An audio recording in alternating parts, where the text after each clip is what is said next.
నమస్కారం సిక్కుల్ హృదయ స్పందన న్యూస్ కు స్వాగతం. నేను మిలికితా రెడ్డి. ముందుగా ఈ రోజు వార్తల్లోని విశేషాలు ఇలా ఉన్నాయి.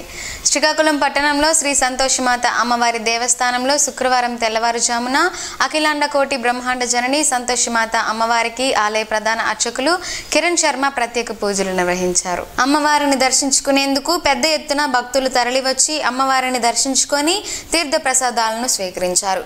భక్తులకు అర్చకులు వేద ఆశీర్వచనాలను అందజేశారు. అమ్మవారి నామస్మరణతో ఆలయ ప్రాంగణమంతా మారుమ్రోగింది. అమ్మవారి దయ ఉంటే అన్నీ ఉన్నట్లే అని ఆలయ ప్రధాన అర్చకులు మోదుకూరి కిరణ్ శర్మ తెలిపారు.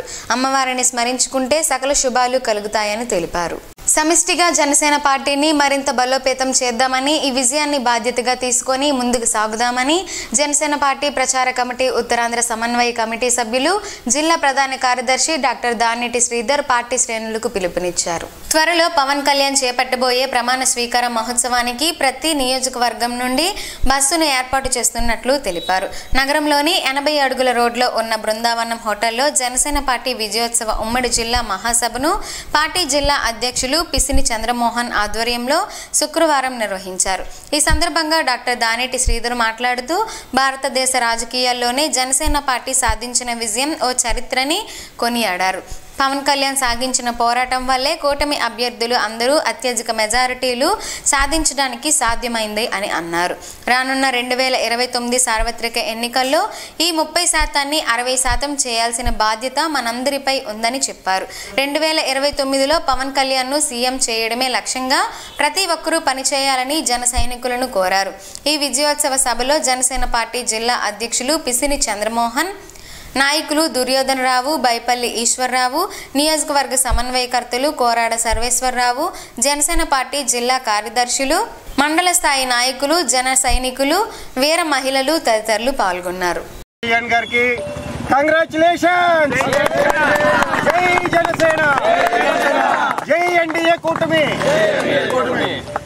ఈరోజు రాష్ట్రాన్ని ఎలా అయితే సర్వతోముఖాభివృద్ధి చెయ్యాలి అనుకోని మా కూటమి అభ్యర్థులు, ముఖ్యంగా మన జనసేనాని పవన్ కళ్యాణ్ గారు అనుకున్నారో అందులో భాగంగా శ్రీకాకుళం కూడా గ్రీన్గా ఉండాలి, ఎప్పుడు చల్లగా ఉండాలి, ప్రశాంతంగా ఉండాలి, పర్యావరణాన్ని పరిరక్షించాలని మా యువత అంతా నిర్ణయించుకున్నాం.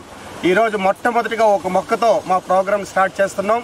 ఈ ప్రోగ్రాంకి ఇచ్చేసినటువంటి అందరికీ ధన్యవాదాలు. భారత ప్రధాని నరేంద్ర మోడీ ఎన్డీఏ పక్ష నాయకుడిగా ఎన్నుకున్న సందర్భంగా శ్రీకాకుళం పార్లమెంట్ జిల్లా శాఖ కార్యాలయం వద్ద పార్టీ నాయకులు, కార్యకర్తలు శుక్రవారం సంబరాలు చేసుకున్నారు. ఈ సందర్భంగా వారు పార్టీ కార్యాలయ ఆవరణంలో టపాసులు కాల్చి మిఠాయిలు పంచి పెట్టారు.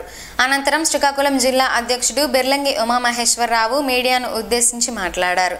రాష్ట్ర ప్రజలు ఎన్డీఏ కూటమిపై గురుతరమైన బాధ్యత ఉంచామని గుర్తు చేశారు. గొప్ప మెజారిటీ కట్టబెట్టి మా బాధ్యతను మరింత గుర్తు చేశారని అన్నారు. ప్రజల ఆకాంక్ష మేరకు ప్రధాని నరేంద్ర మోడీ, ముఖ్యమంత్రి చంద్రబాబు, జనసేన అధినేత పవన్ కళ్యాణ్లు జాగరూకతతో జనరంజక పాలన చేసేందుకు సిద్ధంగా ఉన్నారని అన్నారు. కూటమి సమిష్టిగా పనిచేసి ఆంధ్రప్రదేశ్ ప్రజల ఆకాంక్షలు నెరవేరుస్తారని అన్నారు. డబుల్ ఇంజన్ సర్కారుతో అభివృద్ధి సాధ్యం అని, ప్రజలు ఇంత పెద్ద విజయాన్ని అందించారని బిర్లంగి ఉమామహేశ్వరరావు పేర్కొన్నారు. ఈ నెల 9వ తేదీన భారత ప్రధానిగా మూడోసారి నరేంద్ర మోడీ ప్రమాణ స్వీకారం చేయనున్నారు అని పేర్కొన్నారు. ఈ కార్యక్రమంలో రాష్ట్ర అధికార ప్రతినిధి పూడి తిరుపతిరావు, రాష్ట్ర కార్యవర్గ సభ్యులు అట్టాడ రవిబాబ్జీ, చల్లా వెంకటేశ్వరరావు, సెవ్వాన వెంకటేశ్వరరావు, ఐటీ ప్రముఖ రావాడ పురుషోత్తం, సోషల్ మీడియా తదితరులు పాల్గొన్నారు. గతంలో నాయకుల కంటే మెరుగైన పాలన అందించడమే లక్ష్యమని ఎమ్మెల్యే గుండు శంకర్ పేర్కొన్నారు. ఎన్నికల నిబంధనల గడువు ముగిసిన నేపథ్యంలో కూటమి ఘన విజయాన్ని పురస్కరించుకొని నియోజకవర్గ కేంద్రమైన నగరంలోని 7 రోడ్ల కూడలిలో మహనీయుల సంస్మరణ కార్యక్రమం గురువారం నిర్వహించారు.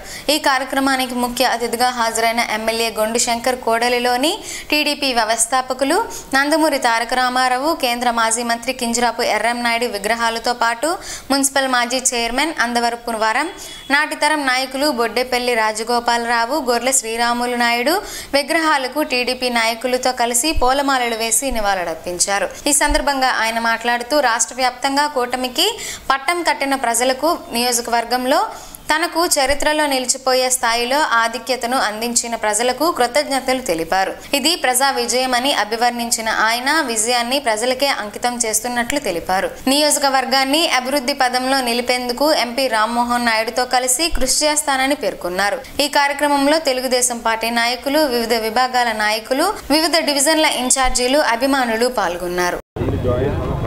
ఈరోజు కోడ్ నిన్నటితో ఎలక్షన్ కోడ్ నిన్నటితో క్లోజ్ అయిపోయిన సందర్భంగా ఈ శ్రీకాకుళం 7 రోడ్ జంక్షన్లో కోడల్లో ఉన్నటువంటి ఈ మహానాయకులు, కీర్తిశేషులు శ్రీ నందమూరి తారక రామారావు గారు, తెలుగుదేశం పార్టీ వ్యవస్థాపకులు, అలాగే జిల్లా కీర్తిని ప్రపంచ స్థాయిగా ఇనుముడింపు చేసిన కీర్తిశేషులు శ్రీ కింజరాపు ఎర్రన్నాయుడు గారు, అలాగే శ్రీకాకుళం పట్టణానికి పెద్ద ఆయనగా పిలువబడే కీర్తిశేషులు అందవరపు వరాహ నరసింహ గారు, అలాగే శ్రీకాకుళం జిల్లాని సుదీర్ఘకాలం ఎంపీగా పనిచేసిన బొడ్డేపల్లి రాజగోపాలం గారు, అలాగే గొర్రెలు శ్రీరాములు నాయుడు గారు, ప్రముఖ నాయకులందరి విగ్రహాలకు కూడా ఈరోజు పూలమాలలు వేయడం జరుగుతుంది, నివాళులు అర్పించడం జరుగుతుంది.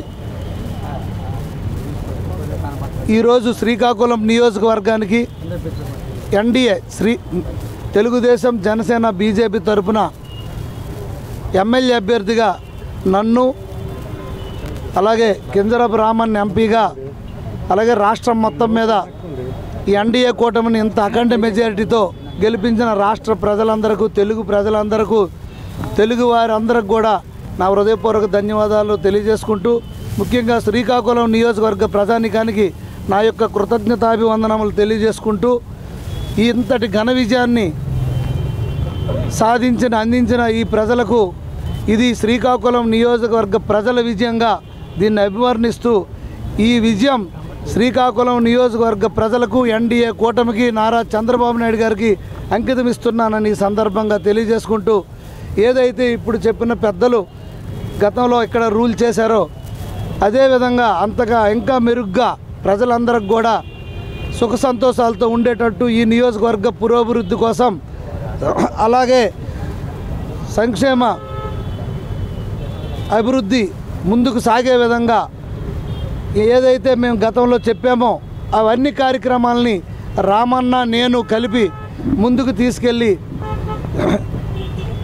అభివృద్ధి పదంలో శ్రీకాకుళం నియోజకవర్గాన్ని ముందుంచుతామని తెలియజేసుకుంటూ, ప్రియుడి మోజులో పడి ఇద్దరు చిన్నారులతో వివాహిత ఇల్లు విడిచి వెళ్లడంతో భర్త, కుటుంబ సభ్యులు ఆందోళన వ్యక్తం చేస్తున్నారు.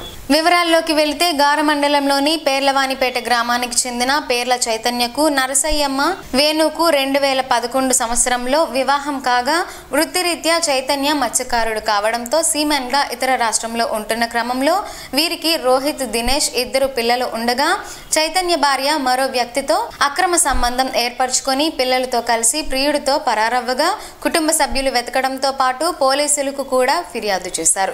ఈ క్రమంలో ఆమదల వలసలోని ఓ లాడ్జీలో వీరు కనిపించడంతో వారిని పట్టుకున్నారు. ఈ వివరాలను బాధిత కుటుంబ సభ్యులు మీడియాకు తెలిపారు. పోలీసులకు, మీడియాకు తెలిపినందుకు తమ పిల్లలకు ప్రాణహాని ఉందని, వెంటనే తమ పిల్లలను నరసయ్యమ్మ వేణు నుండి తమకు అప్పగించాలని బాధిత కుటుంబ సభ్యులు విజ్ఞప్తి చేశారు. పుస్తకాలు చదవడం ద్వారా, పాఠాలు వినడం ద్వారా కంటే యాక్టివిటీస్ను చేయడం ద్వారా ఆంగ్ల భాషను చాలా సులభంగా నేర్చుకోవచ్చని ఆమదల వలస శ్రీ వెంకటేశ్వర ఐటీఐ కరెస్పాండెంట్ బానోజీరావు తెలిపారు. గత 30 రోజులుగా ఆమదల వలస శ్రీ వెంకటేశ్వర ఐటీఐ కళాశాలలో ఏపీఎస్ఎస్డిసి ఉన్నతి వారు సంయుక్తంగా నిర్వహిస్తున్న 30 రోజుల స్పోకెన్ ఇంగ్లీష్ లైఫ్ స్కిల్స్ 2వ విడత శిక్షణ ముగింపు కార్యక్రమం ఈ రోజు జరిగింది. ఈ కార్యక్రమానికి అధ్యక్షత వహించిన బానోజీరావు మాట్లాడుతూ, ఉన్నతి సంస్థ వారి మెథడాలజీ చాలా బాగుందని, గతంలో ఈ శిక్షణ కార్యక్రమంలో విద్యార్థులలో చాలా మార్పు కనబడిందని, అందుకే 2వ విడత శిక్షణకి కూడా అనుమతించాము అని తెలిపారు. ముఖ్య అతిథిగా వచ్చిన ఏపీఎస్ఎస్డిసి శిక్షకుడు బి రంజిత్ కుమార్ మాట్లాడుతూ, మన పూర్వీకులు పిల్లల కోసం ప్రతిపాదించిన అన్ని ఆటలు ద్వారా మానసిక, శారీరక వికాసంతో పాటు స్కిల్ డెవలప్మెంట్ కూడా అయ్యేది అని, ఆ విషయాన్ని గుర్తించిన ఉన్నతి సంస్థ అన్ని టాపిక్స్ లో కూడా గేమ్స్ జత చేయడంతో విద్యార్థులు విద్యార్థులు చాలా తొందరగా నేర్చుకుంటున్నారని చెప్పారు. తదుపరి ప్రిన్సిపల్ వరప్రసాద్ మాట్లాడుతూ, ఒక నెల రోజుల క్రితం నుండి విద్యార్థులలో ధైర్యంగా నలుగురిలో మాట్లాడడం అనే మార్పులు చూస్తున్నామని, శిక్షకులకి ఉన్నత వారికి ధన్యవాదాలు తెలిపారు. చివరగా కాలేజీ మేనేజ్మెంట్ ఇన్స్పెక్టర్స్ శిక్షణ అందించిన రంజిత్ కుమార్ ను ఘనంగా సత్కరించారు. ఈ కార్యక్రమంలో బోధనేతర సిబ్బంది, విద్యార్థులు పాల్గొన్నారు. శ్రీకాకుళం జీటీ రోడ్డులోని ట్రాఫిక్ పోలీసు విధుల నిర్వహణకు ఏర్పాటు చేసిన షెల్టర్ గురువారం రాత్రి కూలిపోయింది. శుక్రవారం ఉదయం నాటికి షెల్టర్ పడి ఉండడం, పక్కనే ఉన్న 2 ద్విచక్ర వాహనాలపై షెల్టర్ పడిపోవడంతో వాహనదారులు ఆందోళన వ్యక్తం చేశారు. ఏ కారణాల చేత పడిపోయిందన్న కోణంలో పోలీసులు విచారణ చేపడుతున్నారు. నాణ్యత ప్రమాణాలు లోపంతో లేక ఏ ఇతరత్ర కారణాలు అని స్థానికంగా ఉన్న సీసీ కెమెరాలలో డేటాను పరిశీలిస్తున్నట్లు తెలుస్తోంది. దేశంలో ఎన్నికల కోడ్ ముగిసింది. ఈ ఏడాది మార్చి 16వ తేదీన అమల్లోకి వచ్చిన ఎన్నికల ప్రవర్తన నియమావళిని కేంద్ర ఎన్నికల సంఘం ఎత్తివేసింది. దేశవ్యాప్తంగా ఎన్నికల ప్రక్రియ ముగియడంతో ఎన్నికల కోడ్ ఎత్తివేస్తున్నట్లు కేంద్ర ఎన్నికల సంఘం ప్రకటించింది. దీంతో తెలుగు రాష్ట్రాల్లోనూ ఎన్నికల కోడ్ తొలగినట్లయింది. ప్రసిద్ధిగాంచిన అరసవెల్లి శ్రీకోర్మ ఆలయాలను ప్రణాళికాబద్ధంగా అభివృద్ధి చేస్తామని ఎమ్మెల్యే గుండు శంకర్ తెలిపారు. శాసనసభ్యునిగా విజయం సాధించిన అనంతరం తొలిసారిగా అరసవిల్లిలోని శ్రీ సూర్యనారాయణ స్వామివారిని ఆయన గురువారం దర్శించి ప్రత్యేక పూజలు నిర్వహించారు. ఆలయానికి విచ్చేసిన ఆయనకు ఆలయ మర్యాదలతో ప్రధాన అర్చకులు ఇప్పిరి శంకర్ శర్మ స్వాగతం పలికారు. శ్రీ సూర్యనారాయణ స్వామివారి దర్శన అనంతరం ఆలయ అనివెట్టి మండపంలో స్వామివారి వేద ఆశీర్వచనాలను, స్వామివారి ప్రసాదాన్ని ఆలయ అర్చకులు ఆయనకు అందజేశారు. ఈ సందర్భంగా ఆలయ పరిసరాలను, ఇంద్ర పుష్కరిణిని ఎమ్మెల్యే శంకర్ పరిశీలించి అభివృద్ధి పనుల గురించి ఆలయ సిబ్బంది, ప్రధాన అర్చకులను అడిగి తెలుసుకున్నారు. అనంతరం ఆయన మాట్లాడుతూ, ప్రపంచ ప్రఖ్యాతిగాంచిన అరసవెల్లి శ్రీ సూర్యనారాయణ స్వామి ఆలయం, శ్రీకోర్మంలోని కోర్మనాథాలయం తన నియోజకవర్గంలో ఉండడం అదృష్టమని అన్నారు. ఈ 2 ఆలయాలను ప్రణాళికాబద్ధంగా అభివృద్ధి చేస్తామని చెప్పారు. అరసవెల్లి మాస్టర్ ప్లాన్ ప్రకారం అభివృద్ధి చేయడం జరుగుతుందని, ఇంద్ర పుష్కరిణి అభివృద్ధి పనులు వేగవంతం చేసి వచ్చే ఏడాది రథసప్తమికి పూర్తి చేయడం జరుగుతుంది అన్నారు. ఈ కార్యక్రమంలో ఆయన వెంట తెలుగుదేశం పార్టీ నాయకులు ఉన్నారు. కీలక వడ్డీ రేట్లను యథాతథంగా 6.5% వద్ద స్థిరంగా కొనసాగించనున్నట్లు భారతీయ రిజర్వ్ బ్యాంక్ ప్రకటించింది. గత బుధవారం ప్రారంభమైన ద్వైమాసిక ద్రవ్య పరపతి కమిటీ విధాన సమీక్ష నిర్ణయాలను గవర్నర్ శక్తికాంత దాస్ శుక్రవారం వెల్లడించారు. ఇంధన ధరల్లో ప్రతి ద్రవ్యోల్బణం నమోదవుతుందని, అయినప్పటికీ ధరల పెరుగుదలపై ఎంపీసీ అప్రమత్తంగా ఉందని చెప్పారు. ద్రవ్యోల్బణం వృద్ధి మధ్య సమతుల్యత అనుకూలంగా ఉందని తెలిపారు. ఆహార ద్రవ్యోల్బణమే కొంతవరకు ఆందోళన కలిగిస్తుంది శక్తికాంత్ దాస్ విచారాన్ని వ్యక్తం చేశారు. చరిత్రలో నిలిచిపోయే రికార్డు మెజారిటీని సాధించి తొలిసారి ఎమ్మెల్యేగా గెలిచిన గుండు శంకర్ కు అభినందనలు వెల్లువెత్తుతున్నాయి. గురువారం ఉదయం నుండే అటు కిష్టపపేటలో శంకర్ స్వగృహానికి, ఇటు నగరంలోని విశాఖ ఏ కాలనీలోని ఆయన కార్యాలయం సందర్శకులతో హడావిడిగా మారింది. నియోజకవర్గంలోని నలుమూలల నుండి పెద్ద ఎత్తున తరలివచ్చిన శ్రేణులు, అభిమానులు గుండు శంకర్ ను అభినందనల వెల్లువతో ముంచెత్తారు. పూలదండలు వేసి, పుష్పగుచ్చాలు అందజేసి, సాలువలతో సత్కరించి తమ అభిమానాన్ని చాటుకున్నారు. విజయ సమాచారం అందుకున్నప్పటి నుండి ఉబ్బి తబ్బిబ్బు అవుతున్న వారంతా శంకర్ సమక్షంలో తమ ఆనందాన్ని పంచుకున్నారు. కాగా తనపై అభిమానంతో తరలివచ్చి అభినందనలు తెలిపిన ప్రతి ఒక్కరికి గుండు శంకర్ కృతజ్ఞతలు తెలిపారు. తన పట్ల చూపుతున్న ఆదరణ మరువలేనిదని ఆయన పేర్కొన్నారు. శాసనసభ్యునిగా నిస్వార్థమైన సేవలందించి నియోజకవర్గ ప్రజల రుణం తీర్చుకుంటానని అన్నారు. శ్రీశైనుల సంక్షేమానికి కృషి చేస్తానని ఎమ్మెల్యే గుండు శంకర్ హామీనిచ్చారు. కూటమి అభ్యర్థి గుండు శంకర్ ఘన విజయం పట్ల హర్షం వ్యక్తం చేస్తూ అరసవెల్లి శ్రీశైన సంఘం ఆధ్వర్యంలో విజయోత్సవ వేడుకలను గురువారం నిర్వహించారు. శ్రీశైన సంఘ నాయకురాలు రాయిపల్లి అర్జున్ బృందం ఆధ్వర్యంలో జరిగిన వేడుకలకు శాసనసభ్యులు గుండు శంకర్ ముఖ్య అతిథిగా పాల్గొని కేక్ కట్ చేసి విజయానందాన్ని శ్రీశైన సామాజిక వర్గంతో పంచుకున్నారు. అనంతరం సంఘ నేతలు గుండు శంకర్ ను ఘనంగా సత్కరించారు. ఈ సందర్భంగా ఆయన మాట్లాడుతూ నియోజకవర్గంలో తనకు రికార్డు స్థాయి మెజారిటీ రావడానికి శ్రీశైన సామాజిక వర్గం కూడా భాగస్వామ్యమైందని గుర్తు చేశారు. తన విజయానికి సహకారం అందించిన వారికి అండగా ఉంటానని, వారి సంక్షేమానికి కృషి చేస్తానని తెలిపారు. ఈ కార్యక్రమంలో తదితరులు పాల్గొన్నారు. వేసవిలో లభించే మామిడి పళ్ళుతో పలు ఆరోగ్య ప్రయోజనాలున్నాయని ఆరోగ్య నిపుణులు చెబుతున్నారు. ఆ వివరాలేంటో ఈ రోజు ప్రసారమయ్యే ఆరోగ్యమే మహాభాగ్యంలో తెలుసుకుందాం.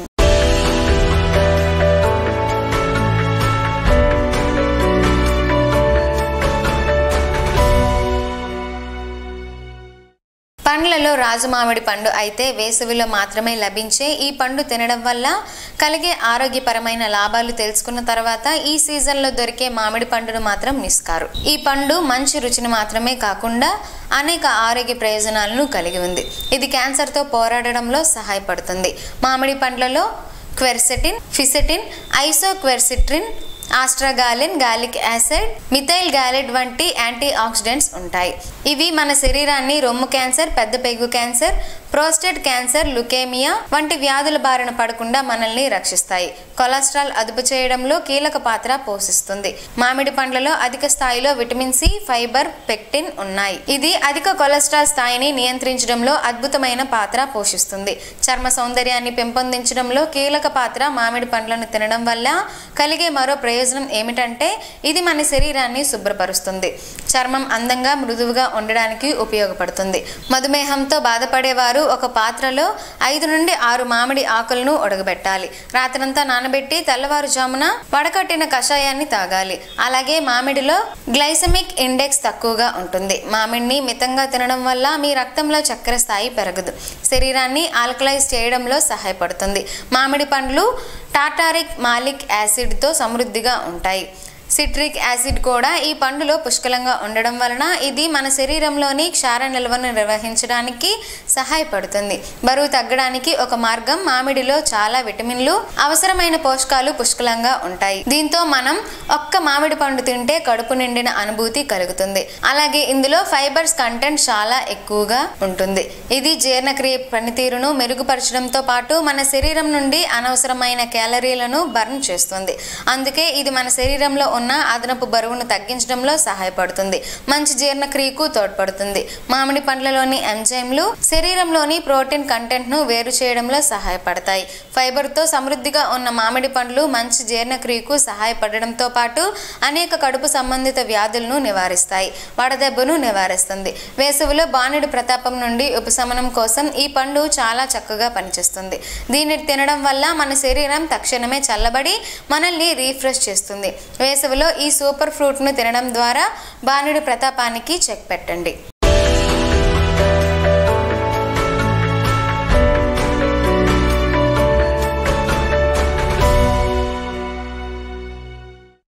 ఈ రోజు వార్తల్లో ఒక మంచి మాటను విందాం, ఆచరిద్దాం. సమాజ శ్రేయస్సును కాంక్షించే మహనీయుల మాటల్లోంచి ఈ రోజు.